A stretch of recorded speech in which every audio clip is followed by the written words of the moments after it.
everyone. Good morning to all. So, welcome in this live session. तो कल हमने जो पढ़ा था, ठीक है, उसके बाद से आज हम स्टार्ट करते हैं। ठीक है, कल जो पढ़ा था हम लोगों ने कि भैया स्ट्रेस क्या होता है, स्ट्रेन क्या होता है, तो हम लोगों ने कल बेसिक से स्टार्ट किया था। अब आज मैं आपको वो पढ़ाऊंगा जो एग्जाम में आता है, बेसिक के अलावा। तो कल जो पढ़ा था वो तो एग्जाम में आता नहीं है वैसे तो, ठीक है, बट वो समझने के लिए बहुत ज़रूरी है। बट आज हम जो पढ़ेंगे हैं वो चीज़ एग्ज़ाम में आती है, वो कंफर्म एग्ज़ाम में आती है। लेटिस कांस्टेंट वगैरह वगैरह वो सब एग्ज़ाम में आता है, ठीक है। हेलो, बस अब निकलूंगा थोड़ी देर बाद सर, आधे घंटे में। अरे मैं क्या खाना बना रहा हूँ।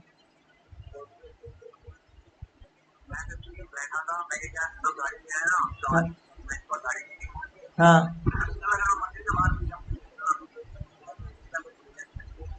ठीक ठीक है सर। ठीक है, तो अब हम आगे डिस्कस करेंगे। देखो कि इसके आगे जो हम लोग डिस्कस करने वाले हैं वो क्या क्या चीज़ है, ठीक है। तो let's start the discussion with the lattice. जो आपके कांस्टेंट है वो हम लोग कांस्टेंट से स्टार्ट करेंगे। भैया वो कांस्टेंट किस किस के पास क्या क्या होता है, तो जिन्हें हम क्या बोलते हैं, इलास्टिक कांस्टेंट बोलते हैं।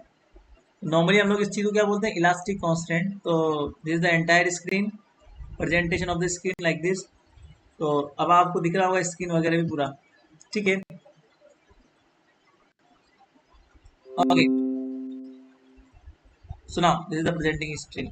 नाउ आ जाओ, स्टार्ट करते हैं हम लोग। हेडिंग देंगे आज आप लोग लेटिस कांस्टेंट। तो आज का जो हमारा टॉपिक है वो है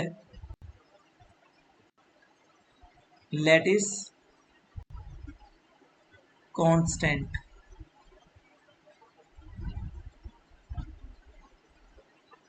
इसकी बात करते हैं हम लोग आज, ठीक है। लेटिस कांस्टेंट क्या होता है, सॉरी लेटिस नहीं, इलास्टिसिटी पढ़ रहे हैं हम लोग, सॉरी। हम तो लेटिस कांस्टेंट तो पढ़ चुके हैं पहले, इलास्टिक कांस्टेंट हम लोग पढ़ रहे हैं। सो ये है हमारे पास इलास्टिक कांस्टेंट। कल जो हम लोगों ने देखा था, जैसे मैंने आपको स्ट्रेस और स्ट्रेन की बात की थी, तो हम लोगों ने जो देखा था वो ई एक्स एक्स था स्ट्रेन, ई वाई वाई था स्ट्रेन, ई जेड जेड था स्ट्रेन, और ई एक्स जेड था स्ट्रेन, और ई एक्स वाई स्ट्रेन था, and E Y Z strain. तो ये सब स्ट्रेन कांस्टेंट कहलाते हैं, ठीक है। Are the six strain component, are six strain component, तीन ये छह प्रकार के स्ट्रेन कंपोनेंट होते हैं। And we have six stress component, and we have six stress component, ठीक है। which defined the state law, which defined the state of deformed body, which defined the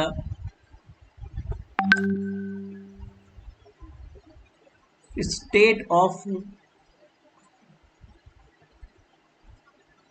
deformed body, state of deformed body। मतलब ये आपको बताएंगे कि body किस तरह से डिफॉर्म हो रही है, क्योंकि स्ट्रेन का मतलब ही क्या होता है, विकृति, ठीक है ना। स्ट्रेन का मतलब क्या होता है, विकृति होता है। So this defined the deformed body according to Hooke's law. अब आप लोगों ने हुक्स लॉ पढ़ा होगा 11th क्लास के अंदर। According to Hooke's law,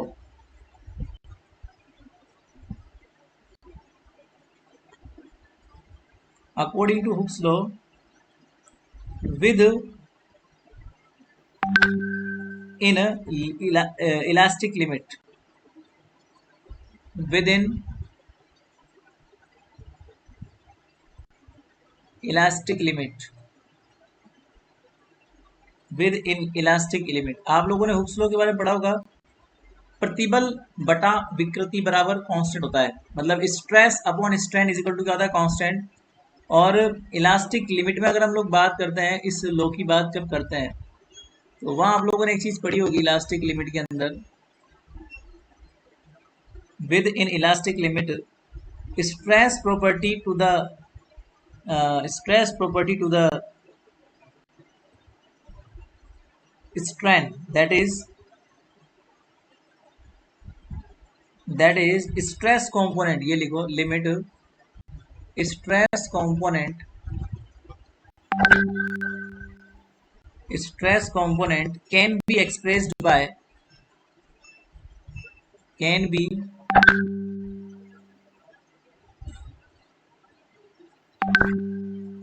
expressed by strain component, can be expressed by strain component। अब आपको पता नहीं, शायद हुक्स लॉ के बारे में पता हो नहीं पता हो, मैं आपको समझा दूं कि स्ट्रेस अपॉन स्ट्रेन बराबर क्या होता है, कांस्टेंट। ये होता है नहीं होता, ये हुक्स लॉ होता है। प्रतिबल बटा विकृति, यही तो होता है हुक्स लॉ। या फिर स्ट्रेस प्रोपोर्शनल टू क्या होता है, स्ट्रेन होता है, ये हम लोग जानते हैं। ठीक है, तो ये भी आप जानते हो कि अगर ये ऐसा होता है तो हम लोग स्ट्रेस को किसी constant multiply with the strain, ये लिख सकते हैं ना। ये हुक्स लॉ की बातें सारी 11th क्लास की, जो आप 11th के अंदर पढ़ते हो, ये सारी बातें वही है। तो अगर मैं स्ट्रेस कंपोनेंट मान लेता हूं कितना है, यहां पर नीचे लिख दो। सपोज आप लोगों ने स्ट्रेन कंपोनेंट 6 माने हुए हैं। आपने क्या बोला, यहां पर देखो, आपने कल पढ़ा था कि 6 स्ट्रेन कंपोनेंट होते हैं और 6 स्ट्रेस कंपोनेंट होते हैं। ठीक है, 6 स्ट्रेन होते हैं और 6 स्ट्रेस होते हैं। अब आगे समझो कैसे होते हैं। तो जो 6 स्ट्रेस कंपोनेंट हैं वो क्या होंगे, वो समझो आप लोग। तो 6 होते हैं एक्स एक्स, ये स्ट्रेस कंपोनेंट है। वाई वाई, ये स्ट्रेस कंपोनेंट है। जेड जेड, ये स्ट्रेस कंपोनेंट है। एक्स वाई, ये स्ट्रेस कंपोनेंट है। वाई जेड, ये स्ट्रेस है। और जेड एक्स, ये भी स्ट्रेस कंपोनेंट है। अब ये स्ट्रेन कंपोनेंट की फॉर्म में लिखेंगे तो ये भी 6 प्रकार के होते हैं। तो कितना हो जाएगा, C11 EXX plus C12 EYY plus C13 EZZ plus C14 EXY plus C15 EXZ plus C16 EYZ। अब ऐसे ही आप लोग बाकी सब में लिख दो। जैसे मान लो आपको सेकंड मिला तो C21 लिख दो, तो ये 6 कंपोनेंट्स की फॉर्म में लिखा है आ सकता है। C22 लिख दो, ये 6 कंपोनेंट्स की फॉर्म में इस तरीके से लिखा है आ सकता है। इस तरह से 6x6 की मैट्रिक्स बनानी है आपको। 6x6 की अल्टीमेटली आपको एक मैट्रिक्स बनानी है। EXY, इसके कॉन्स्टेंट्स चेंज करते रहो बस, और कुछ नहीं है। CXZ प्लस C2X EYZ, ऐसे आप लोग यहाँ लिख दो, यहाँ लिख दो, यहाँ लिख दो, यहाँ लिख दो। ये चलेगा C31, ये चलेगा C41, ये C51 और C61, और फिर ये ऐसे चलता रहेगा यहाँ पे लाइक दिस। और लास्ट एलिमेंट में क्या आ जाएगा आपके पास में, इधर आ जाओ नीचे, तो ये कितना आ जाएगा C66 EYZ, ऐसे चलेगा ये। तो ये आप लोग बाकी लिख लेना। अब जैसे मान लो मैं इसको इक्वेशन नंबर 1 नाम दे दूं, ठीक है ना, 1 बाय 1 नाम दो इसको। तो यहाँ पर आप देखो 6 बाय 6 की मैट्रिक्स बन गई, 36 एलिमेंट हो गए हमारे पास, मतलब 36 कांस्टेंट हो गए। ये 36 कांस्टेंट जो है ना, ये इलास्टिक कांस्टेंट कहलाते हैं सारे के सारे। अब ये इलास्टिक कांस्टेंट हम लोग रिड्यूस करेंगे, ये 36 कांस्टेंट को स्टडी करोगे तो आपका लफड़ा हो जाएगा, क्योंकि इतना टाइम भी नहीं है, इतना हेडेक नहीं पालना अपन को कि हम लोग इतना 36 कांस्टेंट को स्टडी करें। तो इसमें कुछ हम लोग लगाते हैं तिगड़म। तिगड़म देखो क्या लगती है, इन इक्वेशन फर्स्ट, नीचे आ जाओ, तिगड़म लगाओ इन इक्वेशन फर्स्ट, मतलब जो पहली इक्वेशन थी वो, coefficient are known as,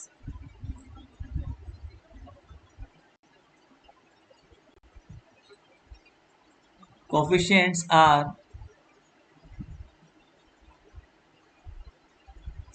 known as, मतलब इसको आप, ये चारों इक्वेशन जो है ना, इनको एक नाम दे दो। आप एक काम करो, ये 6 की 6 इक्वेशन, इनको मिला के आप इक्वेशन नंबर 1 नाम दो। सब में मिला के देखते हैं हम लोग कोफिशिएंट कितने हैं। इन सब में मिला के है 636, known as coefficient of elasticity, coefficient of elasticity,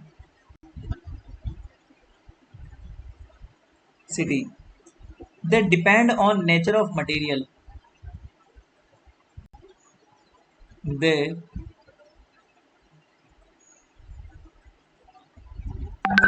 depend on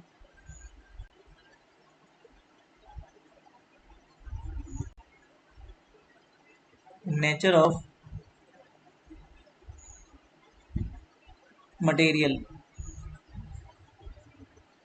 Unit of C is elastic constant का मतलब जानते हो क्या होता है? देखो स्ट्रेन का डायमेंशन तो होता नहीं है, बट स्ट्रेस का डायमेंशन होता है। स्ट्रेस बराबर क्या होता है? प्रतिबल बटा विकृति, मतलब प्रतिबल का मतलब कितना होता है, लेंथ की फॉर्म में होता है वो। तो सी बराबर जो डायमेंशन कंटेन करता है वो स्ट्रेस की डायमेंशन कंटेन करता है, तो न्यूटन पर मीटर स्क्वायर, ठीक है ना। So the unit of C, dimension of C जो होगा वो क्या होगा, न्यूटन पर मीटर स्क्वायर, ठीक है। Similarly strain component can B, similarly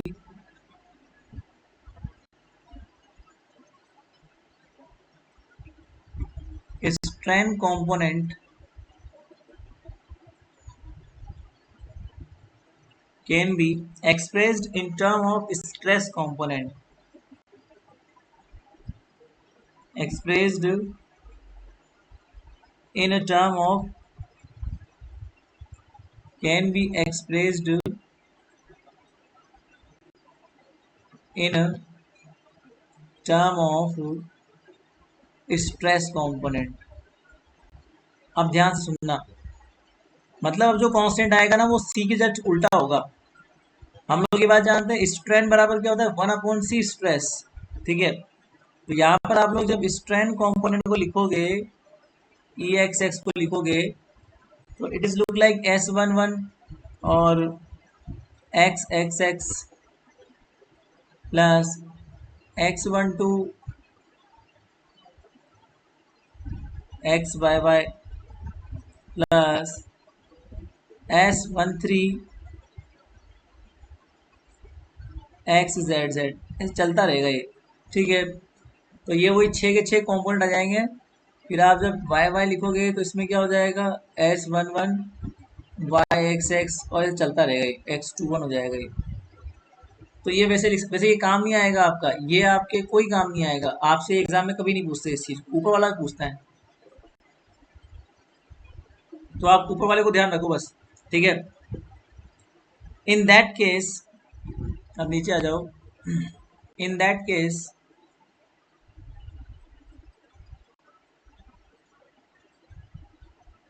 in that case इसको मिटा दो, in that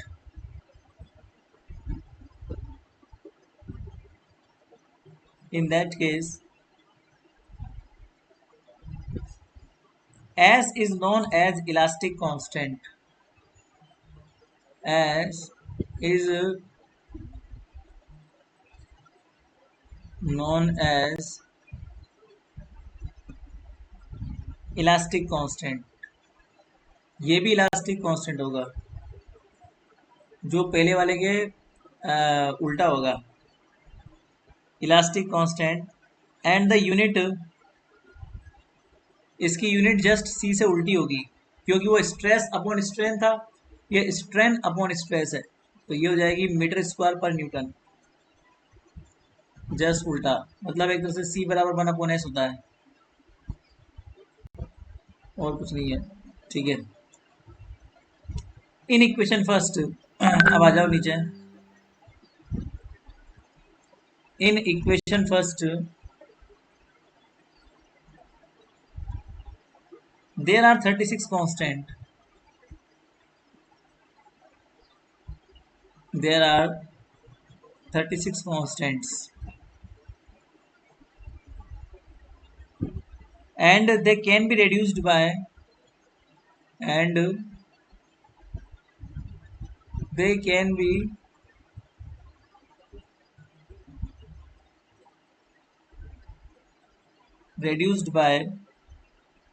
several conditions.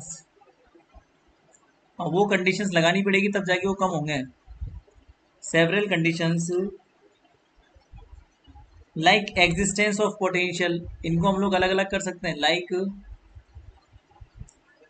Existence of potential, potential लगा दो तो कुछ आपके पास जो है कांस्टेंट कम हो जाएंगे. like existence of potential of elastic force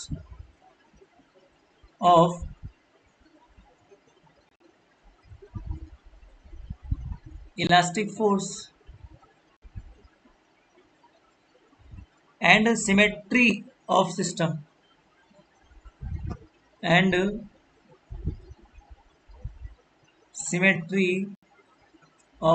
मतलब सिस्टम की सिमेट्री के ऊपर भी डिपेंड करता है ये.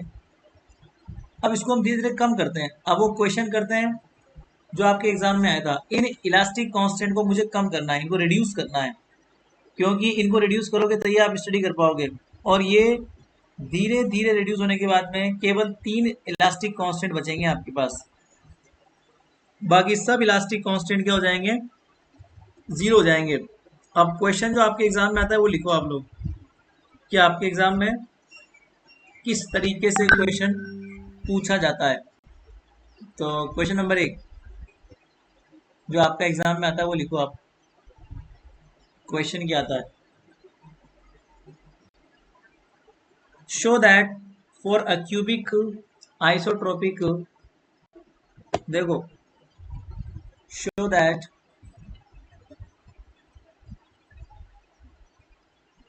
फॉर अ क्यूबिक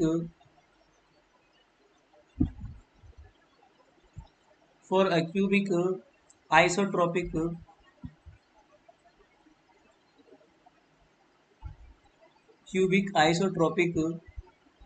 क्रिस्टल, ये देखो लगा दी ना कंडीशन. क्यूबिक आइसोट्रोपिक ये एक कंडीशन है, isotropic condition. Crystal, there are only 3 moduli of elasticity. There are only 3 moduli of elasticity. अब देखो 36 के कितने रह गए, 3 रह गए. अभी दिखाने पड़ेंगे 3 कैसे रह गए ऑफ इलास्टिसिटी. ये आपके एग्जाम में आया था क्वेश्चन, इलास्टिसिटी. ठीक है ना, ये कब आया था, 2019 में, 2016 में, 2016 2019 में आया था राजस्थान यूनिवर्सिटी में. समझते हैं कैसे रह गए. अगर मैं कंडीशन लगा दूंगा तो ये 36 से घट के 3 कैसे रह जाएंगे ये हमें समझना पड़ेगा. ठीक है ना, तो समझो इस चीज को, सॉल्यूशन करो इसका. इधर गिरा, पेन गिरा। तो यहाँ पर देखो, crystal body is defined as a body. अब इसको सोल्व करते हैं हम लोग, सॉल्यूशन लिखो। Crystal body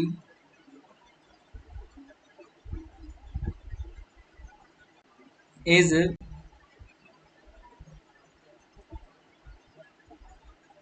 defined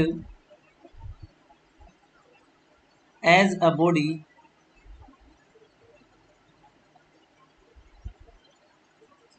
body whose elastic properties are same, whose elastic property are same in all direction, in all direction। तो क्रिस्टल में ऐसा होता है कि हर दिशा में उसकी इलास्टिक प्रॉपर्टी सेम रहती है। That is if we reverse the direction, मतलब वो सिमेट्रिक होता है। If we reverse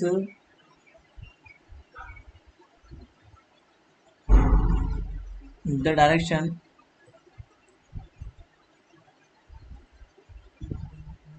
of any one axis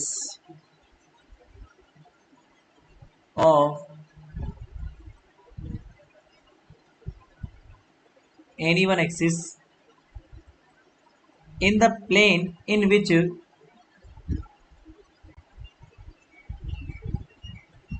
in the plane in which shearing strain occur, shearing strain occur, it preserve its magnitude। Direction change कर दोगे तो magnitude अपना same रहेगा। वो it preserve its magnitude, its magnitude but changes the direction, but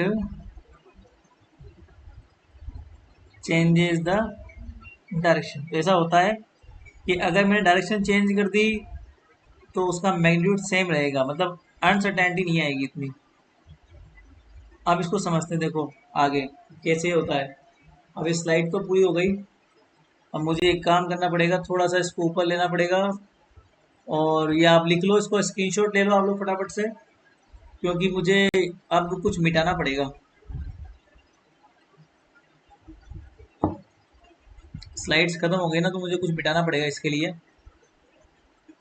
तो एक काम करता हूँ, ऊपर आ जाओ, कहीं ना कहीं कुछ हम लोग एलिमिनेट कर देते हैं। यहाँ पे आ जाओ, इस स्लाइड के अंदर मैं कुछ मिटा देता हूँ। मिटा दो, यहाँ पे लिखते हैं, ठीक है, ये मिटा दो। और इसी में एग्जाम्पल भी लिखा हुआ है, तो कोई दिक्कत वाली बात नहीं है। इसमें एक एग्जाम्पल लिखा हुआ है जिससे आपको जल्दी समझ में आ जाएगा। तो फॉर एग्जाम्पल, जैसे मान लो ये एक्सिस लेते हैं हम लोग, फॉर एग्जाम्पल ये पहली वाली इक्वेशन को हम लोग लेके चलते हैं एग्जाम्पल के तौर पे, कि भैया ये डायरेक्ट को क्या हो गया, एनी प्रॉब्लम, कोई आवाज आ रही है क्या? चलो ठीक है, नहीं आ रही। तो ये मिटा, इसको हटा दो यहाँ से, और यहाँ समझो इस चीज को।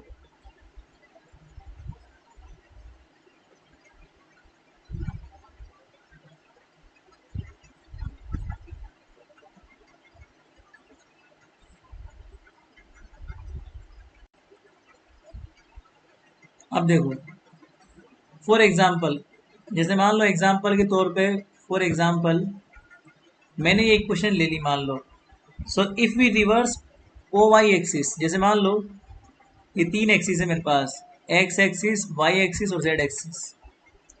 अब अगर मेरे पास ये एक्स एक्सिस है, ये और ओरिजिन है, ये वाई एक्सिस है और ये जेड एक्सिस है।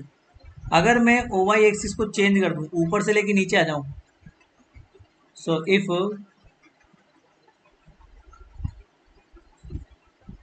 We reverse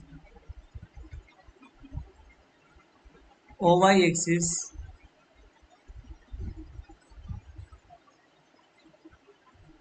then this rotation will have, then this rotation will have no effect in LHS, no effect in LHS। तो LHS में कोई प्रभाव नहीं पड़ेगा, but in RHS, but in RHS right hand side पर देखो उस इक्वेशन के, fourth and fifth term have same, fourth and fifth term मतलब ये वाली टर्म और ये वाली टर्म, ये फोर्थ टर्म है, फिफ्थ टर्म है, fifth term have same and opposite direction, and opposite direction. क्यों होगी? क्योंकि इसमें एक्स वाई लिखा हुआ है, इसमें एक्स जेड लिखा हुआ है। तो इनका अगर मैं देखूं तो ये फोर्थ और फिफ्थ टर्म जो है वो सेम होगी मैग्नीट्यूड में क्योंकि इसमें एक्स कॉमन है, बट इसका जो वाई है वो चेंजेबल हो गया, इसलिए दोनों टर्म जीरो हो जाएगी, opposite direction. So due to this, so due to this अब होगा ये कि जिसमें ये आ रहा है, जैसे मान लो C14 की बात करूं, C15 की बात करूं, तो ये क्या हो जाएंगे? जीरो हो जाएंगे। ठीक है, तो ये दोनों क्या हो गए? जीरो हो गए। अब बचे कितने अल्टीमेटली हमारे पास? Now if we reverse the direction O Z, अगर मैंने इसी तरीके से ओ जेड को रिवर्स कर दिया नाउ, और मैं ऐसा कर सकता हूं, क्यों? क्योंकि सिमेट्रिसिटी है ना, तो उल्टा कर सकते हैं उसको। तो ये क्या हो जाएगा? अगर मान लो मैंने ओ जेड को रिवर्स कर दिया, reverse the O Z, then अब ओजेड में क्या हो जाएगा? C15, ठीक है, और C16, ये क्या हो जाएंगे? जीरो हो जाएंगे, क्योंकि ओजेड को आपने उल्टा कर दिया। तो मैग्नीट्यूड तो सेम रहेंगे, बट डायरेक्शन में क्या हो जाएंगे? वो उल्टे हो जाएंगे। सो इस तरीके से कुल मिला के हमारे पास दोनों जगह क्या हो जाएंगे? स्ट्रेस कंपोनेंट जीरो हो जाएंगे।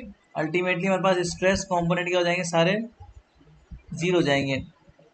ठीक है, तो वैसे तो है ना, ये थोड़ा सा गलत लिख दिया मैंने, यहाँ पर आना चाहिए 6 आना चाहिए, क्योंकि आपने y को उल्टा किया है ना, तो फोर्थ एंड सिक्स टर्म आएगी यहाँ पे। तो जहाँ जहाँ y आ रहा है, जैसे यहाँ पे एक्स वाई आ रहा है, कॉमन आ रहा है, यहाँ भी वाई जेड आ रहा है, तो जहाँ जहाँ पे y आ रहा है ना, वो दोनों टर्म सेम हो जाएगी। तो ये भी y है, ये भी y है, एक प्लस के अंदर y है, एक माइनस के अंदर y है, तो फिर दोनों ऑपोजिट हो जाएंगे, कैंसिल हो जाएंगे। जहाँ जहाँ z आ रहा है, जैसे यहाँ z आ रहा है, यहाँ z आ रहा है, दोनों जीरो हो जाएंगे। सो अल्टीमेटली अगर मैं सारे कोफिशिएंट जीरो कर दूं, अल्टीमेटली कितना हो जाएगा? C14 भी जीरो है, C15 भी जीरो है, और C16 भी क्या है? जीरो है। तो सारे कोफिशिएंट क्या होगा मेरे पास? जीरो होगा अल्टीमेटली। तो यहाँ पर आप नीचे आ जाओ, ये बिठा दो इसको, तो ठीक है, यहाँ नीचे लिखते हैं हम लोग, ये पुराना वाला मिटाना पड़ेगा, जैसे ब्लैक बोर्ड में मिटाते हैं ना, वैसे मिटाना पड़ता है यहाँ भी। ये मेरा ब्लैक बोर्ड है, ठीक है। अब आगे देखो, तो हमारे पास क्या बचेगा नॉर्मली? एक्स एक्स बराबर कितना हो जाएगा मेरे पास? C11 e X X, C12 e Y Y, C13 e Z Z. Y Y कितना हो जाएगा मेरे पास, C11 sorry C21 plus C22 plus C23 और जेड जेड कितना हो जाएगा हमारे पास, C31 C32 और C33। ठीक है, तो इसको मिटा दो। अब हमारे पास कोफिशिएंट बहुत कम बचे। इक्वेशन नंबर ये जो दिख रही है ना, केवल कितनी इक्वेशन मेरे पास बची है, इन सबको जीरो करने के बाद में जो 36 कोफिशिएंट थे उनमें से बहुत सारे कम हो चुके हैं। ये सब मिटा दो।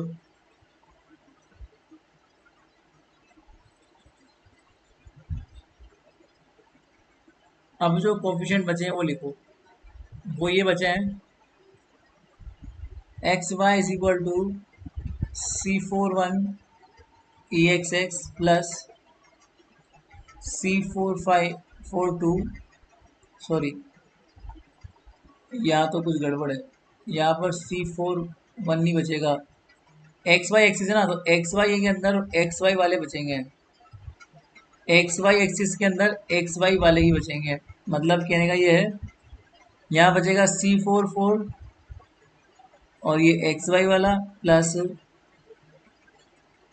C45 और ये वाई जेड वाला प्लस C46 और ये जेड एक्स वाला। ठीक ऐसे यहाँ पे वाई जेड की जब बात की जाएगी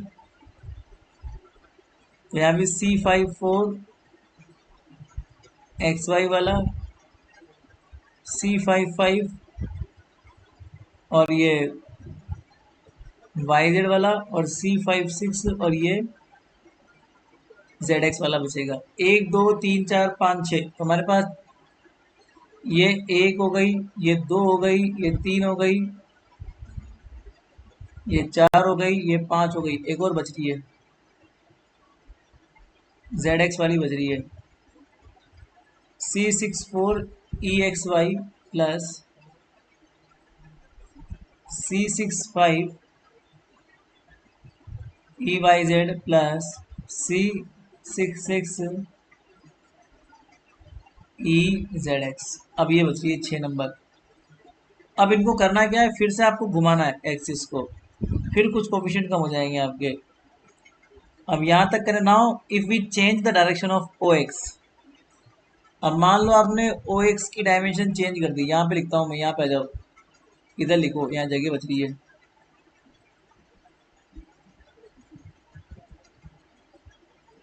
नाउ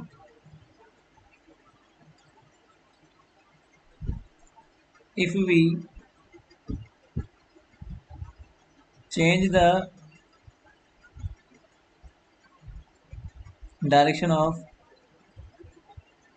OX तो कितना हो जाएगा, देन इक्वेशन 5 वही सेम टर्म्स होगी ना, वो ऑपोजिट हो जाएगी। मतलब इक्वेशन 5 के अंदर क्या हो जाएगा, in equation 5, so in equation 5 तो जहाँ जहाँ पे x कॉमन है वो सब आ जाएगी। C54 वाली टर्म है, C54 कौन सा है, ये वाला, यहाँ पर x है ना आपका, तो ये वाली टर्म जस्ट ऑपोजिट हो जाएगी किसके, जहाँ पर ये x आ रहा है तो इसके ऑपोजिट हो जाएगी, तो C56 बराबर 0। सिमिलरली ओ वाई एक्सिस को आप लोग कर दो। सिमिलरली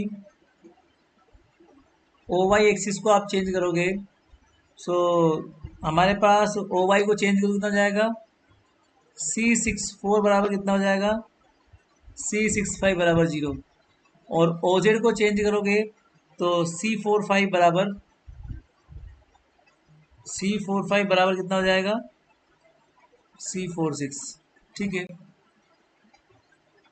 C4 5 बराबर C4 6, क्योंकि जेड कॉमन है दोनों में। यहाँ पे वाई कॉमन है, तो दोनों जीरो हो गए। तो जो जो कॉमन है, जिस एक्सिस को चेंज करें तो वो जीरो हो जाएंगे। अब नीचे आ जाओ। अब वो जो इक्वेशन है ना 4 5 जो भी है, अब ये रिड्यूस हो जाएगी। रिड्यूस मतलब कम हो जाएगी। सो कम कितना हो जाएगा हमारे पास?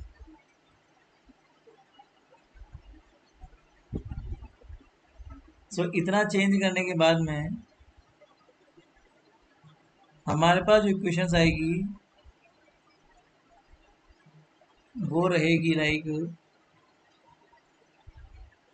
Now the equations becomes X Y is equal to C4 4 बचेगा अभी यहाँ पे C4 4 E X Y. Equation number 7। 1 2 3 तो कांस्टेंट है, उसको मत छेड़ो। C y z बराबर कितना हो जाएगा? C 5 5 और E y z, equation number 8, और C z x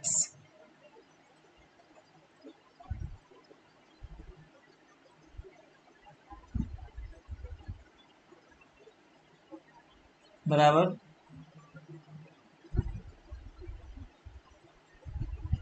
अब हमें हमारे पास केवल इतना बच गया, तीन इक्वेशंस तो ये बच गई शुरुआत वाली, एक्स एक्स वाई वाई और जेड जेड, और तीन ये बच गई। अब इनमें कोफिशिएंट को भी और भी कम करना है। अब ये कल कराऊंगा, मेरे को भी निकलना पड़ेगा कहीं पे।